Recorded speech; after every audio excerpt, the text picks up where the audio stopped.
Ce verset-là, les deux là, c'est pour les femmes. Surtout.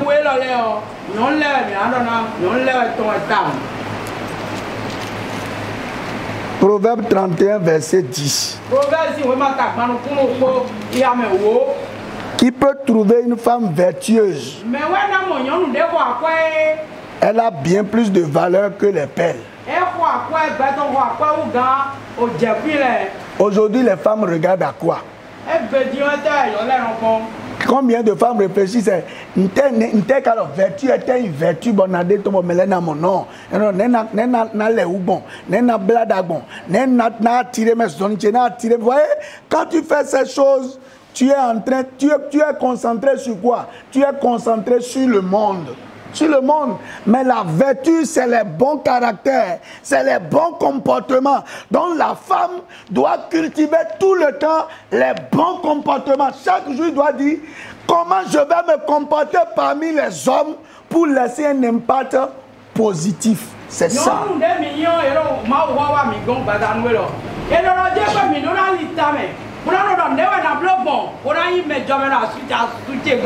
Bonando jijo da gora sugo, bonando jijo da goro betoleme. Bona do aika dagbe, o donododo, bona o vertu de do erio. U gaina do je ko o rujare te na sada onu di. O fate na do nu ku do be do di. O ndama te na do nu ku fu te na do. O mesho na black kawa gogoji, be no do kaine le vawe. Bona no pa me boblo me ko ku ka nu gai wo we. Chobo ton o gbo we nu wa misa. Nous sommes là, nous sommes là, nous sommes là, nous sommes là, nous sommes là, nous sommes là, nous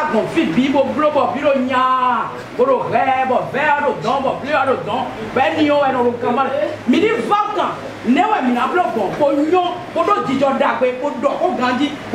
nous sommes là. Les gens ont fait ces choses-là, ils ont attiré, ils ont eu le mari, mais ils n'ont pas pu rester. Parce qu'ils n'ont pas ce qui permet de rester. Parce que tout le temps, ils ont cru que c'est d'avoir les ongles faits, c'est-à-dire que les ongles, les faux ongles, les faux cils, c'est sur ça que la pensée, quand tu es comme ça, il faut savoir que tu es déjà dans la poche du diable. Ce n'est même pas que tu es dans sa poche, il t'amène là où il veut. C'est pour ça là, tu n'as même pas besoin de dire encore le diable vient, non, non. Tu es dans sa poche et vous bougez ensemble. Et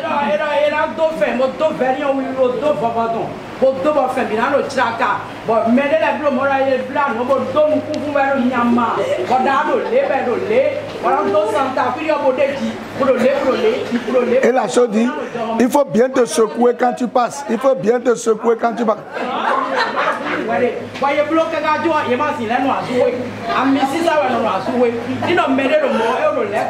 Voyez, les gens on en fait beaucoup de dots pour elles. C'est qu'on les a dotés en pompe parce qu'on croyait qu'il y avait quelque chose là.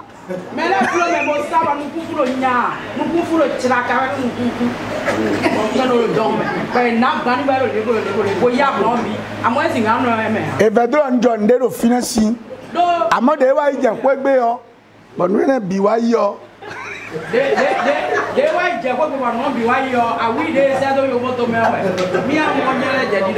la fois sans avoir un problème. Et là, dans le restaurant, mais vraiment, on ira au restaurant, non? On ira, ils sont pleins.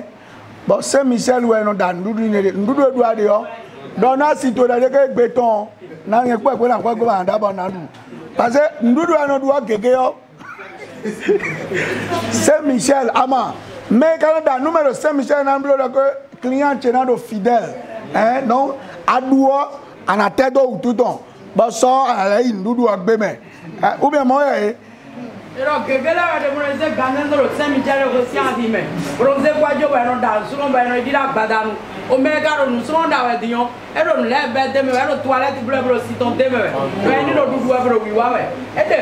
si tu ne crois pas là, les soirs, lundi au vendredi, Saint-Michel là sur le trottoir, là il y a peut-être de l'autre côté là, il faut rester là à partir de 18h30 jusqu'à 20h. Tu vas voir, des sacs ils vont sortir, ils ne sont pas allés acheter quelque chose dedans. Car cela là de nous même.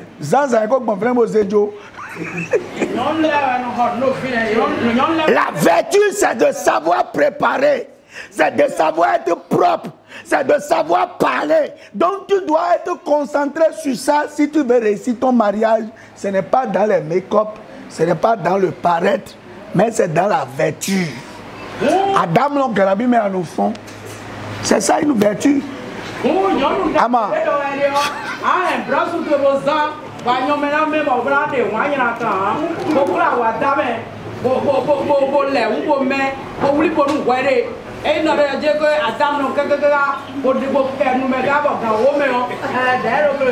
Nous font 8 heures et de vertu 8 heures. Mais t'es bien 8 heures font.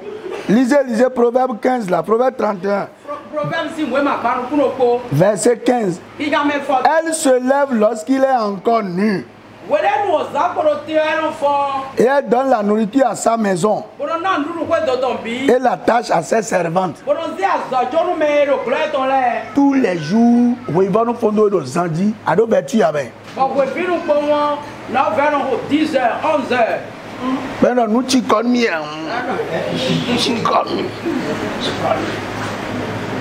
C'est cette chose, la femme vertueuse. C'est ça, tu dois penser à la vertu de la femme.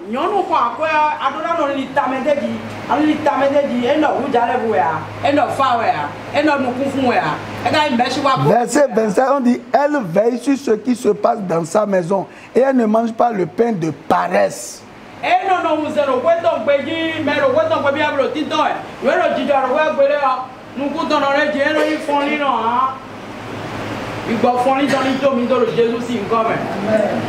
ouvre la bouche avec sagesse. Et des instructions aimables sont sur sa langue.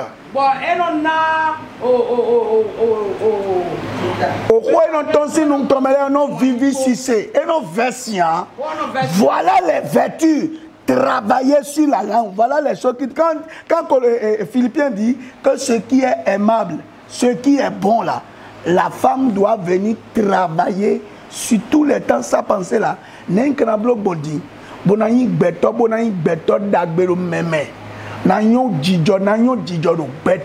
C'est ça.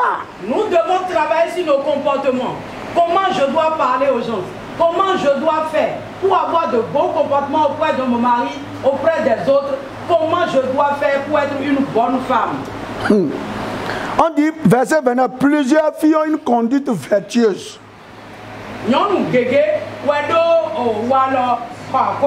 Mais toi, tu les surpasses toutes. Quand on te parle, il y a au moins un gagnant down. Et donc, tu les surpasses toutes. Ayon down, annonce Roméria. Anoya au fond. Ayon redonne. C'est ça. C'est beaucoup de choses. Si tu sais préparer, est-ce que tu sais arranger la chambre? Est-ce que tu sais parler bien aux gens? C'est beaucoup de choses. C'est ces choses-là qui doivent être l'objet de nos pensées. C'est...